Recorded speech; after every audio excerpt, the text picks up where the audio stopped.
Ya, analogi. Analogi Nah, kamu salah. Kan kamu dari tolak. tadi saya sudah Tidak membantah. apa-apa, tolak saja. Kalau kamu tidak terima pertanyaan saya, apakah ketika firman menjadi manusia, dia masih bisa dikatakan firman? Jawab Firman saja. Allah itu hakikatnya adalah ilahi, roh. Ketika firmannya Apa itu itu turun hakikat? menjadi Wait, Ya, coba Bang. definisikan hakikat. Ya, keberadaan Kita yang sebenarnya sesungguhnya Nah, keberadaan yang keadaan mendasar. yang sebenarnya tentang firman itu apa? Apa entitas yang disebut dengan firman itu? Bagaimana? Oke, pertanyaannya gini. Bagaimana, apa, mengapa, siapa, di mana firman sebagai entitas yang coba kamu jelaskan kepada kami? Jelaskan itu. Oke, Hakikatnya, keadaan yang sebenar tentang firman. Coba jelaskan.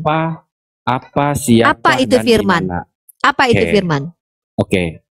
Firman Allah itu adalah mencakupi karya Allah, pikiran Allah, perkataan Allah, kehendak Allah. Apakah kehendak makhluk ciptaan seperti kehendak Allah yang maha hadir, maha kuasa? Sebentar dulu, Tentu sebentar dulu. tidak. Itu dapat dari mana? Kamus Bahasa Indonesia atau Kamus Bible atau dari pikiran sendiri? Atau baru bikin kamus baru nih? Dari firman Tuhan. Yohanes Mana? 1 ayat 1. Oke. Di Yohanes 1 ayat 1 seperti yang Pada kamu sebutkan mulanya ya. adalah firman. Firman itu bersama-sama dengan Allah dan firman itu adalah Allah.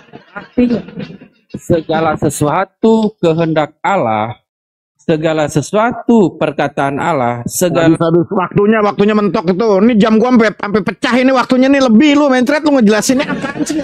Lanjut. Ini jam gua sampai patah ini Ya, itunya. teman-teman, kalau kita bicara tidak bisa membedakan antara sifat dengan yang disifati, itu adalah menjadi asbab orang tersesat juga. Tidak bisa membedakan antara ini kita bahas tentang hakikat. sifat ilahi. Antara sifat dengan ilahi kamu tidak bisa membedakan. Tadi kamu ilahi menyebutkan dan sifat ilahi, tapi kamu menyatakan bahwa sifat ilahi adalah ilahi. Kalau kita bicara secara filosofi, saya sepakat bahwa sifat ilahi adalah ilahi, tapi secara filosofi, bukan secara harfiah yang kalian jelaskan dalam perspektif 1 Yohanes 4 ayat 14 itu. Kenapa? Itu harfiah. Firman Tuhan itu menjadi manusia, itu harfiah. Sifat menjadi kemudian entitas yang bernama Yesus yang memiliki esensi sebagai Jam saya udah manusia. pecah ini. Iya, jadi gini loh, saya ingin kamu memahami dulu satu kata itu, apakah dalam makna menjadi itu ada kaitannya bahwa ketika firman ini adalah sifat Tuhan, lalu dia menjadi manusia, apakah dia masih sifat Tuhan? Ini kita bahas ini. Sampai besok pun tidak apa-apa kita bahas. Karena saya sedang menangnya belajar filsafat. Kehendak yang maha kuasa atau sifat yang maha kuasa itu tetap pada hakikatnya yang adalah sang maha kuasa. Nah, Tidak inilah mengurangi. sejak kapan sifat adalah yang disifati secara hakikat? Kamu mengerti tidak secara hakikat? Sifat dengan yang disifati saja. Tuhan itu memiliki sifat. Sifat itu ada pada diri Tuhan. Ketika kau bilang sifat adalah yang disifati, itu sudah berbeda secara hakikat. Secara hakikat saja yang disifati itu memiliki sifat, sementara sifat adalah yang melekat kepada yang disifati. Secara hakikat saja kau sudah beda, kau sudah bersalahan. Hakikat aja kau tidak paham. Narasi sendiri membantah narasi sendiri. Kok membantah narasi Saya sendiri? Ini loh. Mengatakan sifat. Karena kau tidak menunjukkan literatur tentang hakikat itu berasal dari bahasa Arab, yaitu hak, sesuatu yang benar, kenyataan sebenarnya tentang sesuatu. Bagaimana kau bilang Tuhan itu adalah sifat, sementara sifat adalah Tuhan? Sifat itu bukan keadaan sebenarnya adalah Tuhan, bukan. Sifat itu apa yang melekat pada yang disifati, itu baru hakikat. Tidak bisa dikatakan sifat adalah yang disifati. Kau sudah memperkodok sebuah makna. Jangan kau bermain-main dengan ontologis dan epistem. Karena kau sudah mencoba menghancurkan peradaban ini. Aku tidak sepakat kalau ada orang coba menyesatkan. Kenapa Sokrates itu muncul? Dengan filosofinya. Karena dia mencoba menjawab pertanyaan-pertanyaan seperti ini. Nanti ujung-ujungnya aku tanya sama kau. Bisa kau membedakan antara ayam dengan bebek? Apakah setiap yang berkaki dua adalah ayam? Itu suruh dulu anak buahmu, jangan main mute orang. Wajar kau di mute, karena kau tidak membawa kaidah ilmiah dalam ranah diskusi. Dari tadi yang kau bawa adalah asumsi pribadimu, bahkan bukan asumsi teologimu. Ya karena ngeri kalian ini. Itu kerjaan pengecut kalau mute. Iya, Anda mengatakan tadi itu sifat yang disifati. Yang disifati ini siapa? Lalu sifat ini siapa? Kita membahas yang Inilah. maha, Untung aku belajar bukan yang ya Allah. disifati. Yang Kita ini disifati sudah itu. tahu konteks bahasan kita adalah Tuhan dengan sifat-sifatnya. Ketika dalam ranah makna aksiologi kita memahami bahwa sifat Tuhan adalah Tuhan itu sendiri, kita akan menggunakan kognitif yang sehat. Bagaimana kau bisa berkembang kognitifmu antara sedang makna harfiah saja, etimologi saja kau sudah gagal. Kalau orang sudah gagal di secara etimologi, maka dia tidak akan mampu membahas secara terminologi. Kalau dia sudah gagal secara terminologi, dia tidak akan mampu membahas secara aksiologi. Itu punya tahap, brother. Anda aja nggak masuk. Coba apa etimologinya itu sifat? Apa etimologi yang disifati? Kalau dalam bahasa Arabnya itu sifat dan mausuf. Coba kau jelaskan secara etimologi Iya. dulu. Seperti di Yohanes Ya. 1 ayat 1, pada mulanya adalah firman. Saya tidak bawa kitab Yohanesmu. Saya tidak peduli dengan kitab Yohanes sekarang. Saya lagi belajar mengajarkan seseorang tentang bagaimana cara memahami secara etimologi. Coba Itu kita sesembahanmu. bicara tentang sifat. Kau mengatakan iya sifat. Ya, Sejak terserah, itu kapan aku sesembahanmu. menyembah manusia? Sorry lah. Aduh, kok maksa-maksa ini. Itu yang mengasih sifat. Saya memiliki ilah.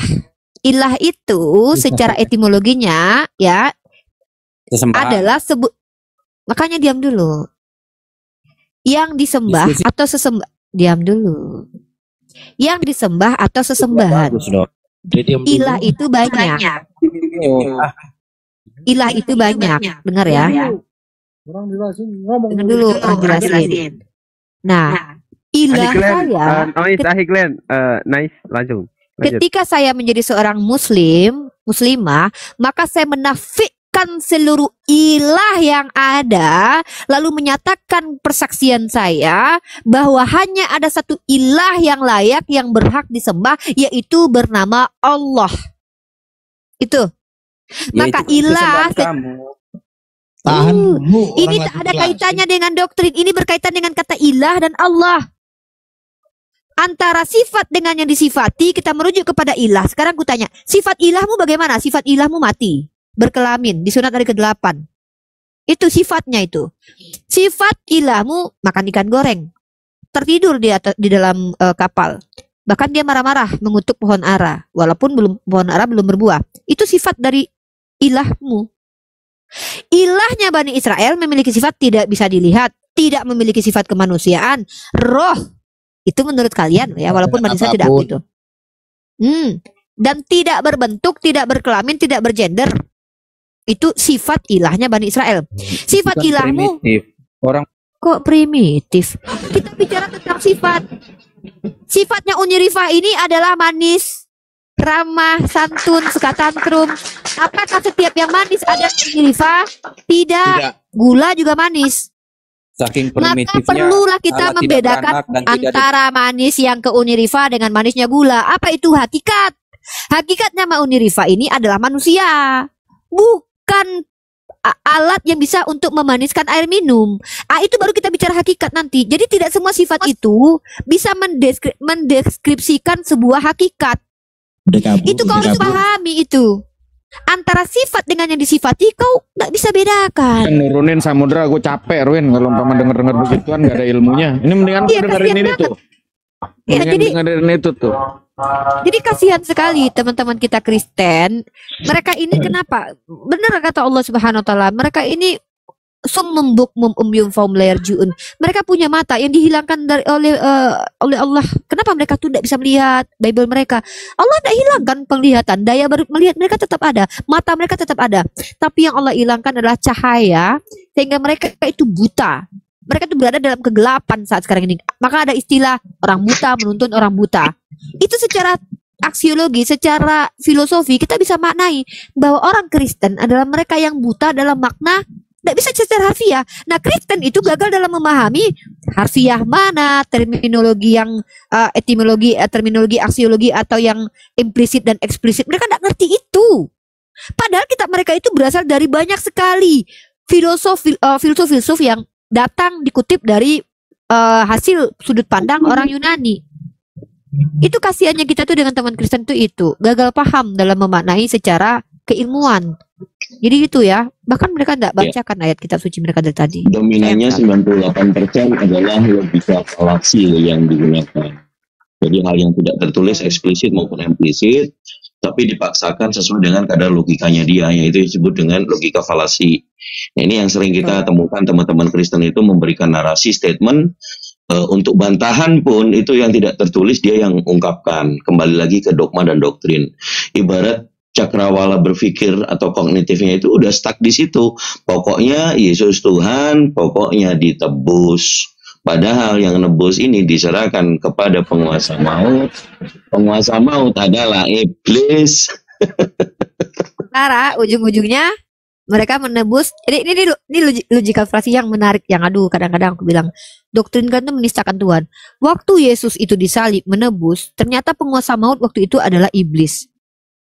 Kalau memang Tuhan bisa memberikan kuasa maut kepada iblis, kok Tuhan tidak mampu memberikan kuasa maut kepada manusia? Sehingga ngapain iblis yang harus berkuasa atas alam maut?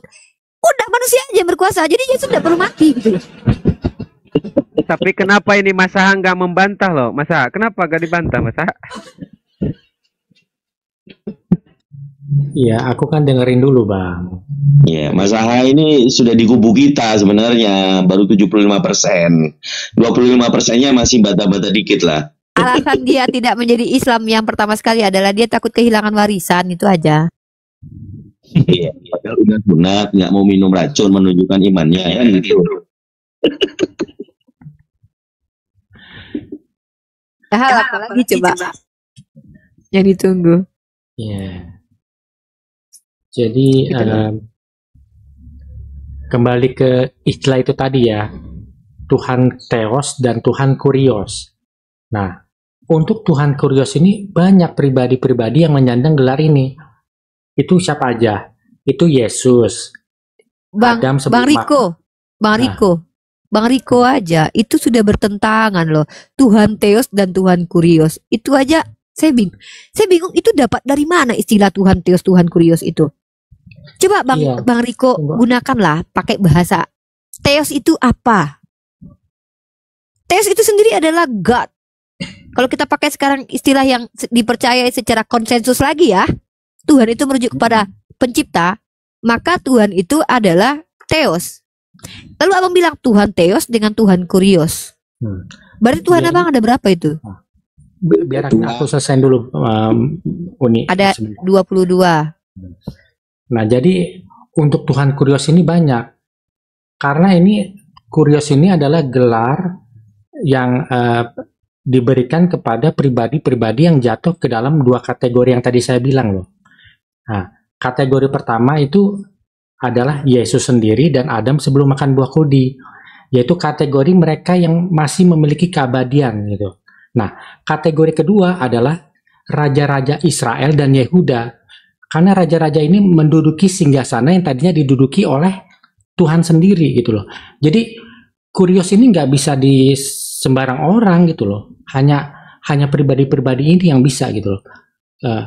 Sultan Hamengkubuwono nggak bisa dibilang Kurios, walaupun terjemahannya itu Lord gitu loh, atau Robi atau Gusti begitu nih ya. Bang Iso, ada kata tangan, ada kata kaki. Kata ini digunakan untuk sepakat kita bahwa kata tangan menjuantahkan, menyebutkan satu alat yang ada di dalam di antara tubuh kita yang digunakan untuk menggenggam. Kata kaki ini kita sepakati adalah istilah yang menjuantahkan alat yang bisa digunakan untuk berjalan, walaupun alat untuk berjalan tidak semuanya kaki ya. Tapi setidaknya ada perbedaan antara kata tangan dan kaki. Kalau memang antara Theos dengan Kurios itu tidak ada perbedaan, maka tidak mungkin muncul dua kata ini. Itu dulu yang harus dipahami. Ya. Kecuali memang dalam dialek yang berbeda. Contoh seperti kata kata wes dalam bahasa Arab, Allah dalam bahasa Minang. Maknanya sama, tapi diksinya lafaznya berbeda karena memang berbeda ras yang menyebutkan. Tapi ini satu orang sama-sama orang Yunani, ada kata Theos, kata Kurios, pasti secara ada perbedaan penekanan di situ. Nah, ketika Anda bicara ada Tuhan, kalau kata Kurios itu ada Tuhan tidak bisa dikatakan bla bla segala macam. Kalau kita lihat, tetap saja kata kurios ini adalah kata Yunani, bahasa Yunani yang dipadankan dengan bahasa Inggrisnya yaitu Lord. Lord ini digunakan untuk menyebut siapa saja yang bukan Tuhan. Siapa saja yang bukan Tuhan. Saya sudah katakan, pemilik keledai dalam kitab Lukas itu juga dipanggil kurios. Petrus dipanggil kurios. Abraham dipanggil kurios. Sedangkan Sarah itu kalau nggak salah dipanggil kurie atau kuria itu. Kurie dalam bahasa ininya feminimnya. Jadi kalau kita merujuk kepada kata kurios, saya sepakat kalau itu dipadankan dengan kata Tuhan. Kalau kata Tuhan pun tapi dalam makna pemilik, penguasa, is okay, nggak apa-apa. Setiap orang itu pemilik. Saya pemilik apa? Saya pemilik laptop, saya pemilik handphone ini, saya pemilik rumah ini. Saya adalah pemilik keluarga ini. Maka saya adalah kurios untuk keluarga ini. Itu kenapa padanan kata kurios itu oleh para ulama, para skolar memadankan dengan kata rob. Nah, tapi kalau kita bicara, apakah Firaun itu adalah rob? Dia adalah rob untuk budak-budak yang dimilikinya. Tapi dia bukan Rabbul Alamin. Maka Allah adalah Rabbul Alamin. Kami, orang tua kami itu dipanggil Rabb.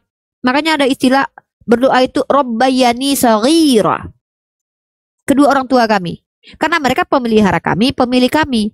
Tapi dalam konteks Rabbul Alamin itu adalah Allah, hanya Allah. Nah, kalau Anda bicara tentang kurios, pertanyaan saya, Yesus itu kurios apa? Penguasa apa dia? Jawab di situ, selesai kita. Ya iblis juga kurios nih, kan penguasa maut dia. Yes, correct. Kemana? Kemana Rinto? Kemana? Aduh, iblis kurios. Tadi kan aku udah bilang Uni. Enggak, ini Yesus bentar yang- Mas Aha Oh. izin. Ini bikin pusing Muslim apa Kristen? Cek, bikin pusing. Dia OTW. Halo. OTW. Ya, Muslim apa Kristen? Sementara ini masih Kristen.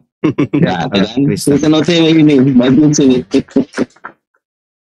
Makanya saya pribadi teman-teman dari tadi saya sebetulnya nyimak ingin nunggu kolak yang belum jadi gitu loh, dan tentunya mendekati posisi buka puasa. Intinya tentang mengenai masalah masaha, kita udah sering ya masaha dulu di api di Jabodetabek, kita juga pernah ngobrol ya, walaupun memang sedikit ngeyel tapi setidaknya memasukkan logika itu tentang konsep ketuhanan. Makanya saya bilang ke teman-teman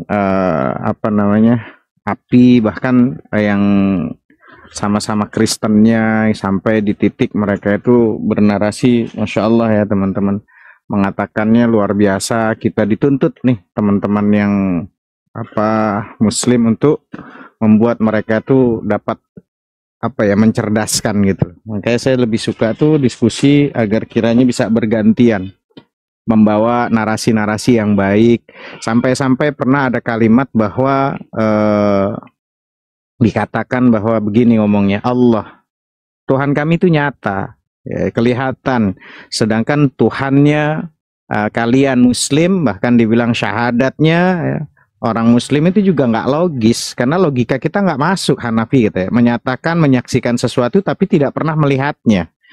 Lalu kita menyampaikan ke Masaha dan teman-teman Kristennya, orang dengan gangguan jiwa saja yang mau percaya kepada sesuatu yang bisa dilihat secara langsung. Karena kita diberikan oleh Allah ya panca indera, selain penglihatan, kita punya pendengaran, punya pengecap, punya perasa, dan bahkan kita diberikan akal. Yang mana semua kelengkapan yang diberikan oleh Tuhan ini bisa kita gunakan untuk mengakses informasi, mengetahui bahwa ini benar atau ini salah. Nah, bahkan teman-teman, sebagian hal itu bisa dikonfirmasi kebenarannya lebih kuat tuh daripada yang dilihat. Contoh seperti apa? Seperti tentang masalah sesuatu yang panas itu nggak harus melihat api, tapi dengan cara perasa. Bahkan di dunia ini banyak sekali hal yang kita yakini tanpa pernah kita bisa saksikan. Jika syarat sesuatu yang meyakinkan itu harus disaksikan, maka akan begitu banyak hal yang kita tolak di dunia ini. Kita yakin matahari itu sangat panas, lebih panas daripada bara api. Meskipun kita tidak pernah menyaksikan langsungnya bagaimana kobaran api di sana, teman-teman. Begitu juga dalam beberapa kondisi, akal itu bisa menjadi saksi yang lebih kuat bahkan daripada penglihatan. Contoh ada benda semacam motor atau kursi atau apa saja. Maka ketika ada motor atau ada kursi, maka akal kita ini akan mengatakan bahwa pasti ada pembuatnya. Ya, jadi ketika ada seseorang menolak mengatakan kursi atau motor atau benda apapun tidak ada pembuatnya, hanya karena dia tidak pernah melihat si pembuatnya, itu tidak akan bisa diterima. Kenapa? Karena tidak mungkin ada sesuatu yang ada tanpa ada yang mengadakan. Itu mengapa kemudian di dalam Al-Quran selalu ada kata afala ta'akilun, afala tatafakkarun. Kenapa kau tidak gunakan akal kamu? Kenapa kamu tidak berpikir? Kan gitu. Makanya banyak hal di dunia ini yang diyakinkan dan ditetapkan tuh bukan berdasarkan penglihatan, tapi dengan cara indera yang lain, termaksud dengan diilmui, dengan ilmu. Misalnya tentang hari ini, hari apa? Umpama hari Sabtu, besok hari Minggu. Penglihatan mana yang bisa mengidentifikasi ini hari Sabtu dan Minggu? Apa bedanya dengan besok hari Minggu? Nah, itu semua adalah hal yang bisa diketahui secara pasti dengan cara diilmui, bukan dengan cara yang dilihat. Nah, seperti ini edukasinya.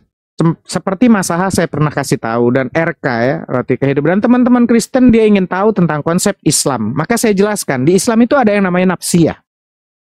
Apa itu nafsiyah? Hiyal hal wajibatul lidzati ma damatidz dzat ghairu mu'allalatin bi'illatin. Ialah hal yang wajib bagi zat selama zat itu tidak dikarenakan dengan suatu karena.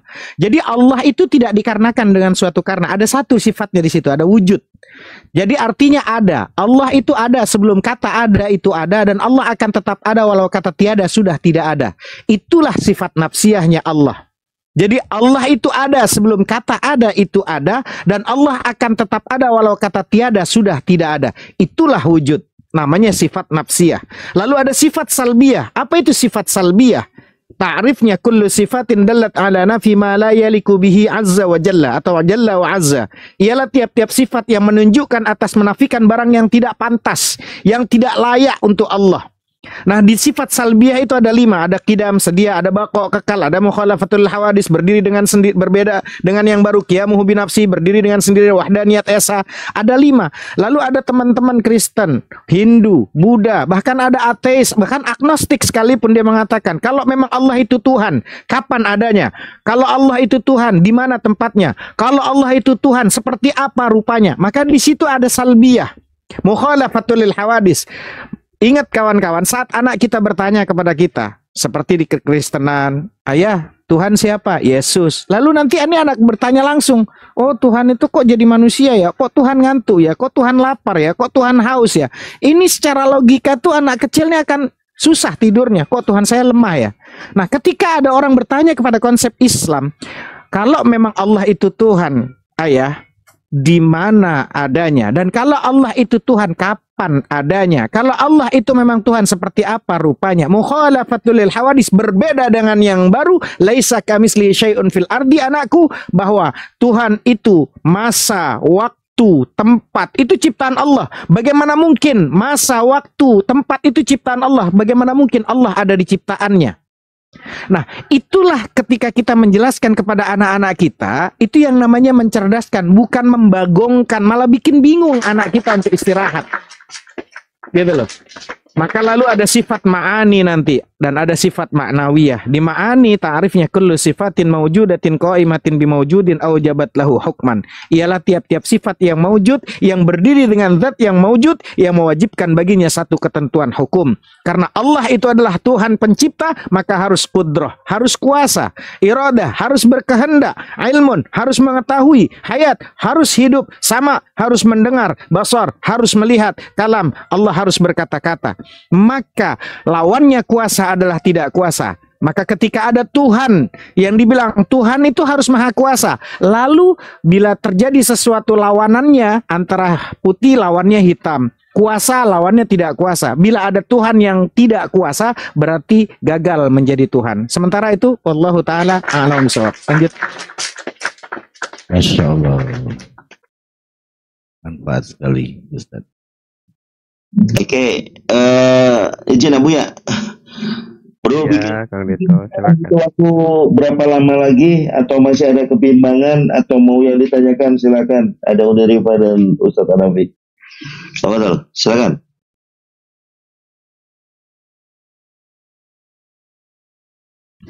Bang, bikin pusing. Atau mau langsung sekarang?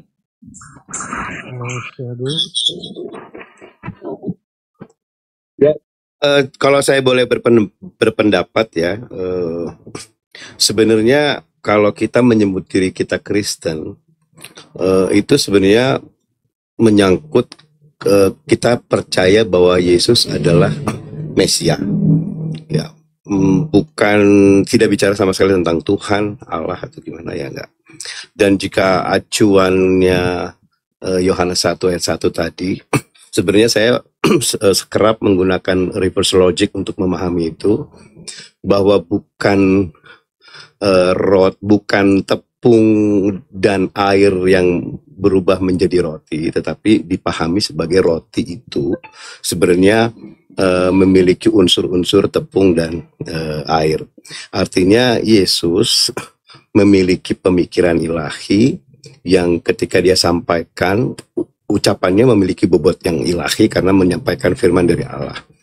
Makanya dia disebut utusan. Jadi ya roti ya tetap roti, dan tidak pernah tepung tetap tepung, air tetap air, Roh Kudus tetap Roh Kudus.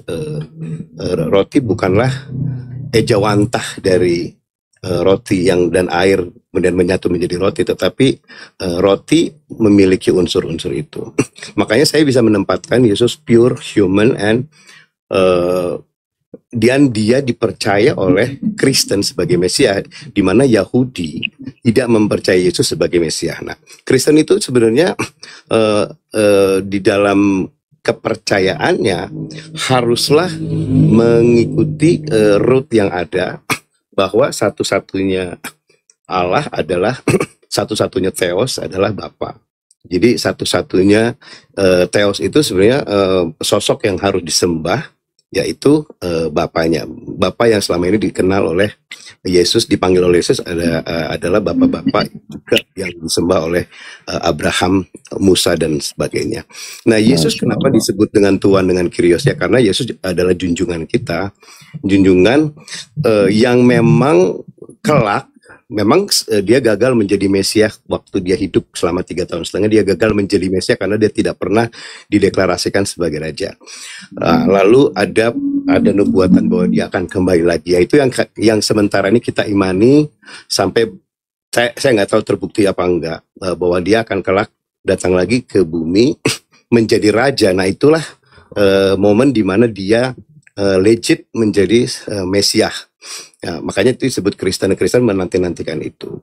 Dan saya lebih suka sebenarnya menempatkan Yesus sebagai junjungan saya, sebagai putra mahkota yang kelak akan menjadi raja dan tidak harus disembah. Ya, tetapi ajaran-ajaran harus kita ikuti karena ajarannya revolusioner dan bisa membuat dunia lebih baik.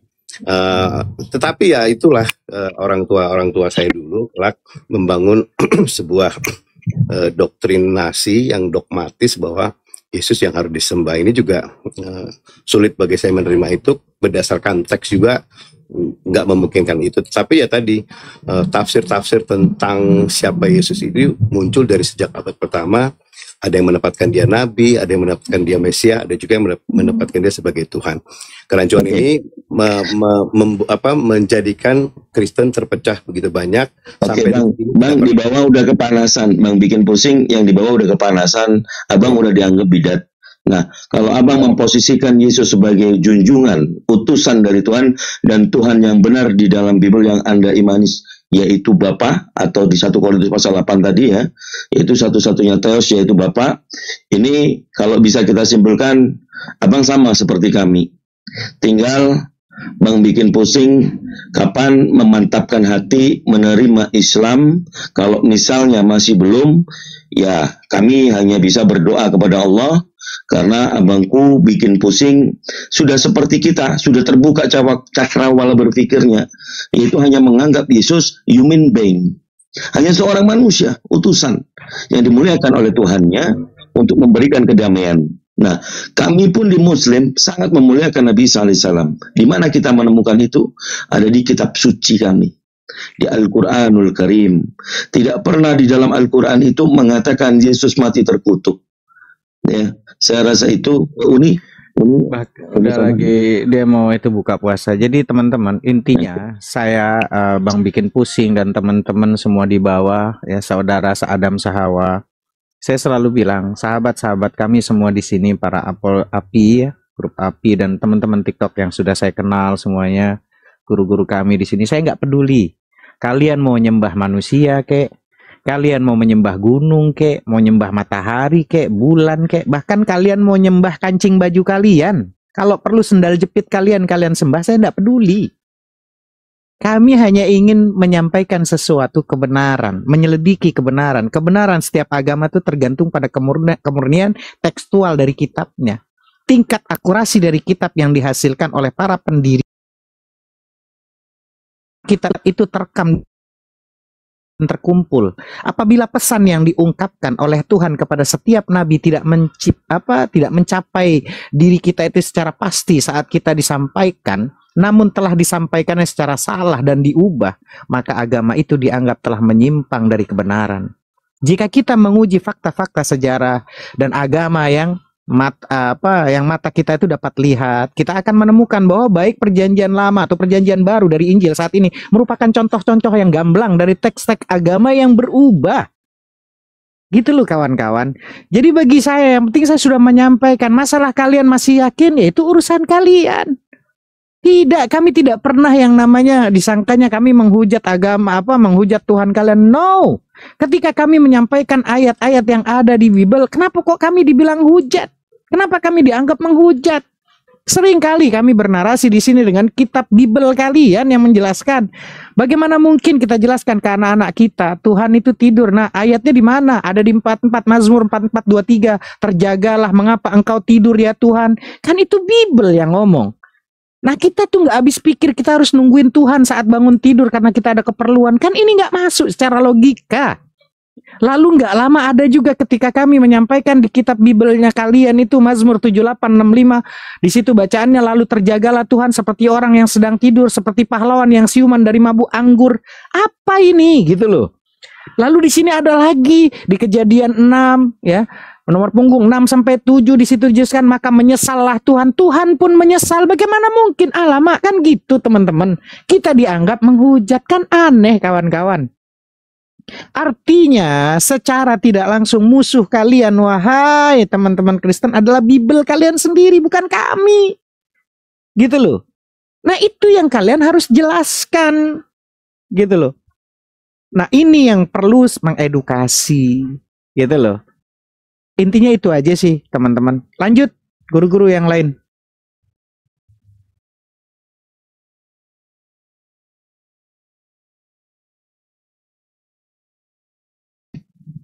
Mas Zaha. Oi Mas Zaha. Iya bang, iya bang. Ya, itu gimana tuh? Mau ikutan Bang bikin pusing nggak?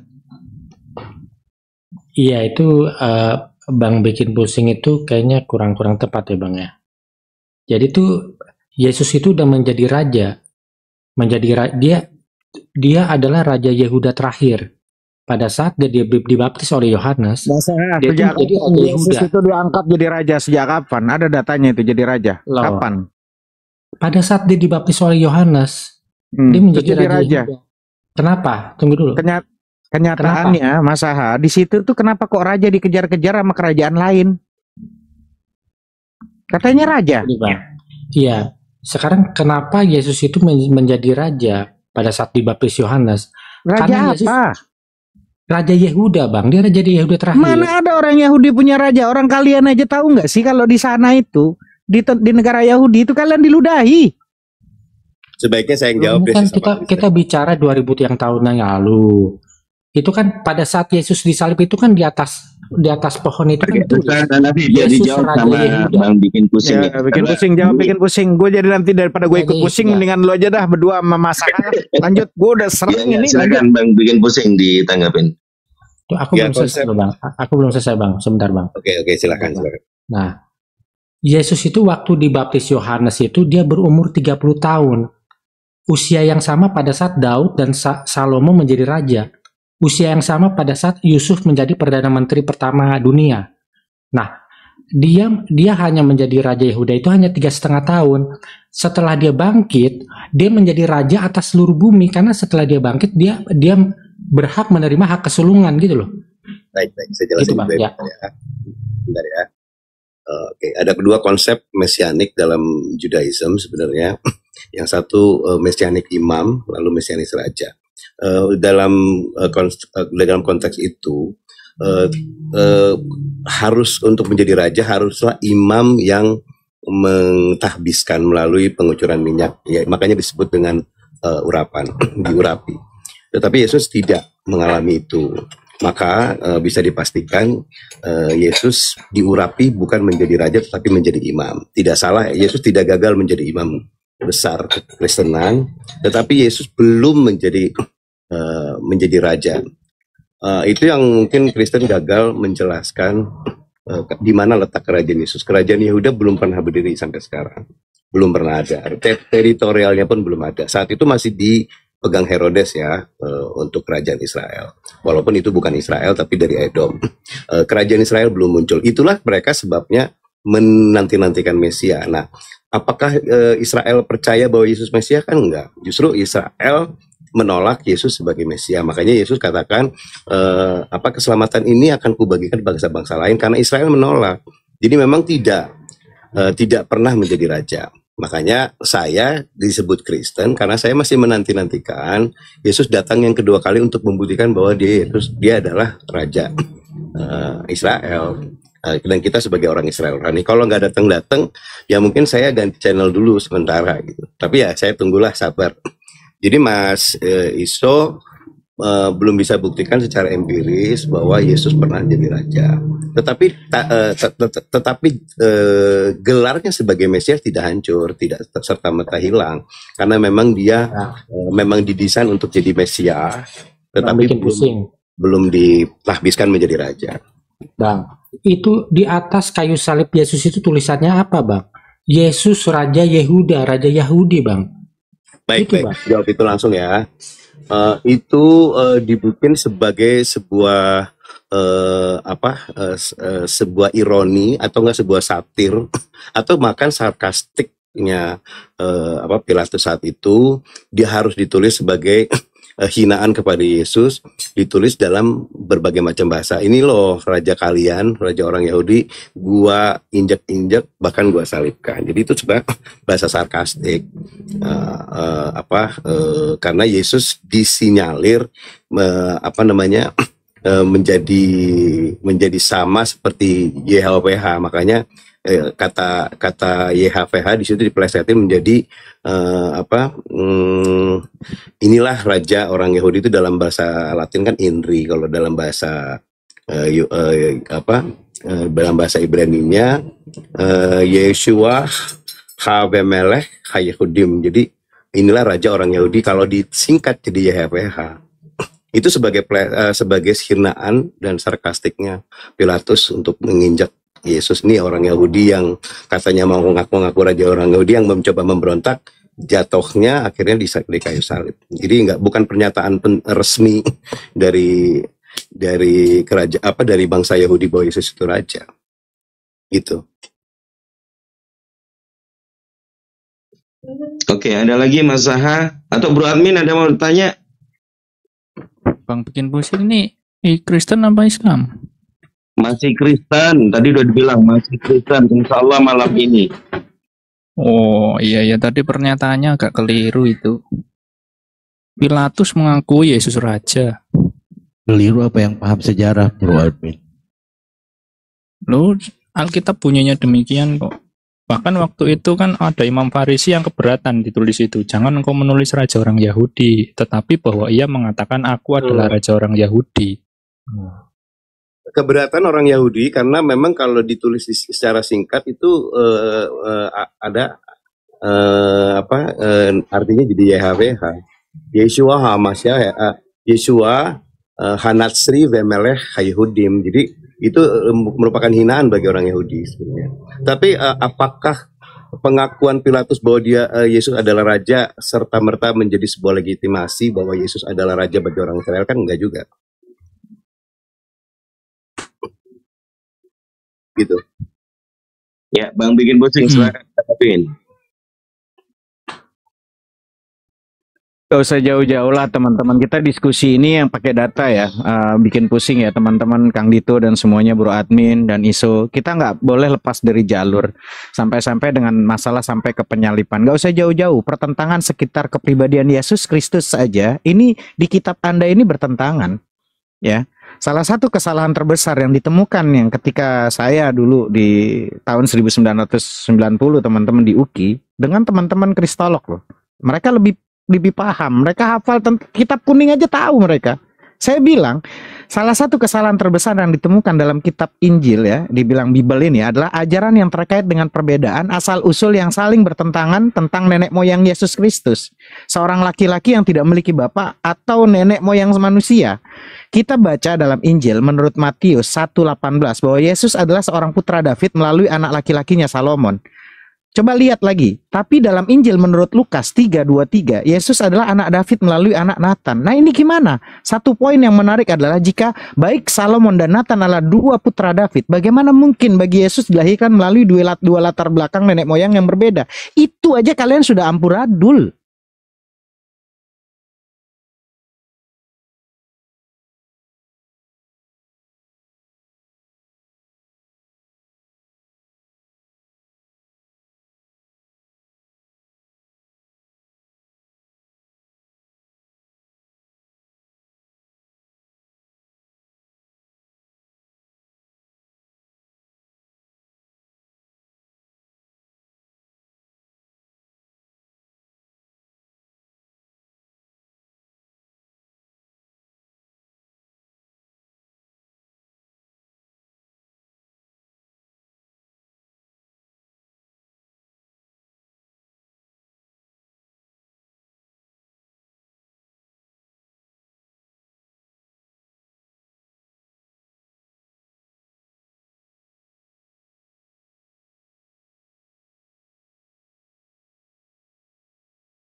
Yang satu salah. Ya kalau yang lain salah nggak ada Nggak usah dalilnya, Bang. muter-muter, saya nanya. Kalau yang satu benar berarti yang satu salah, betul apa enggak? Ya tinggal milih aja, Bang. Kalau saya Ampun, milih yang Salomo. kamu susah sekali sih mengatakan bahwa yang itu salah gitu. Kok susah sih ngomong begitu? Ya, saya nggak bisa bilang salah karena ada dalilnya gitu loh. Ya, Saya nggak bisa sekarang bilang berarti salah, kalau ada gitu. dalilnya dua-duanya benar. Lah, kalau menurut saya, pendapat pribadi saya, pendapat pribadi saya, yang Iya. benar Salomo gitu loh. Yang benar Salomo, yang benar Matius gitu. Iya. Yang benar yang dari Matius. Salomo. Berarti Lukas salah. Berarti seakan-akan kamu menyalahkan si Lukas. Lebih hebat kamu daripada Lukas gitu. Ya, dalilnya ada mau ngomong Enggak apa? seperti itu. Ya terus gimana? Ini kan data Anda bukan saya. Ini pakai data makanya. Bang, sama aja, Bang. Ada yang bilang Muhammad kawin sama Aisyah 9 tahun, ada yang bilang 17 tahun. Ya sama kayak itu gitu loh, Bang. Itu beda. Dua-duanya ada dalil Kalian gitu. beda. Itu kalian nggak paham. Kalau itu nanti masalahnya sanad perawinya. Karena perawinya di situ ada orang tua dan dia sudah lupa, wajar. Itu namanya masalah perawi, bukan mengenai masalah esensi kebenaran. Kamu lepas jalur itu. Kamu udah bukan bahasanya ke sini. Ini masalah data Anda. Kalau Anda bertanya tentang hadis, maka kita akan jelaskan tentang runut, sanad, rawi, matan. Nah, itu. Paham? Coba jelaskan semampu saya ya. Silakan bikin pusing. Tidak mendapatkan diri sebagai apologetic Kristen, tapi ini berdasarkan pemahaman saya. Jadi Matius itu memang dituliskan untuk orang-orang Ibrani, orang-orang Yahudi, maka diambil garis keturunan ayah dari Yesus. Nah, sedangkan Lukas yang memang murid salah satu murid dari Paulus memang menuliskan ini dalam kapasitasnya untuk menjangkau orang-orang Yahudi, orang Yunani, di mana orang Yunani yang budayanya menempatkan ibu adalah orang yang paling ditinggikan. Makanya setiap dewa-dewa Yunani itu biasanya punya ibu yang mereka sendiri punya dewa apa sih namanya yang punya payudara banyak, itu dia merupakan ibu dari banyaknya dewa. Nah, disusunlah garis keturunan Yesus dari ibunya. Tetapi karena nasab ibu tidak berlaku dalam Judaisme, maka nasabnya Maria dihapus, lalu ditelusuri Maria itu anaknya Imam Eli kan, terus sampai ke Daud. Sebenarnya itu nggak menyalahi aturan, mana yang benar, keduanya benar, tetapi dari berbeda nasab. Tapi apakah betul Yesus keturunan Daud, kan itu pertanyaannya. Kalau memang bukan keturunan Daud, maka ini nggak sah. Nah, Yahudi yang lebih paham tentang genealogi Judaism memang menolak, salah satu penolakannya terhadap Yesus sebagai Mesia adalah ini, karena nggak jelas gitu. Karena kalau memang anaknya Yusuf, katanya Maria adalah hamil duluan sebelum Yusuf membuahi. Jadi